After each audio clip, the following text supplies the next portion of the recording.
Good morning everyone! Time check, 12:15 a.m. in Hong Kong International Airport. Papunta naman tayo ng Dubai.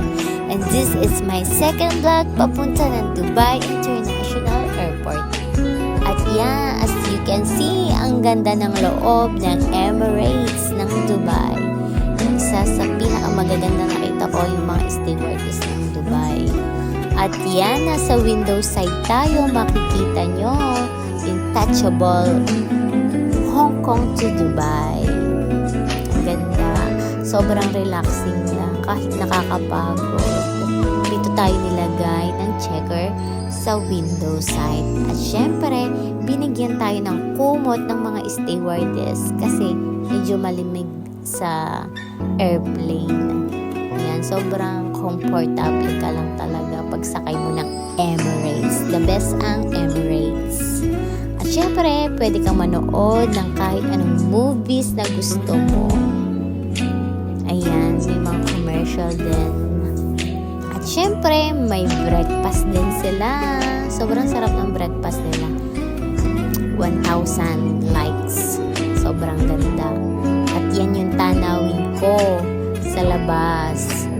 O diba, ang ganda ng Dubai. Nandito na nga pala ako sa Dubai. 8 hours yung Hong Kong to Dubai ko. Sobrang ganda.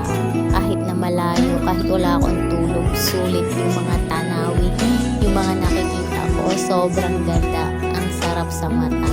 At yan na nga, malapit na tayong bumaba. Nandito na tayo sa Dubai. Hello, hello, hello, hello, Dubai. Sobrang ganda mo. Ayan, malapit na tayong bumaba ng... Oh my God, nandito na tayo sa Dubai International Airport. Hello, Dubai. Good morning. Oh, diba, nandito na tayo sa Dubai. At ayun, pa-exit na tayo. Naglalakad na tayo sa hallway. Ay, sa stewardess, hello. Oh, ayan yung connection flight ko sa my third destination. Ayan, tingnan lang, sobrang nakaka-proud lang sa sarili kasi ikaw lang mag-isa.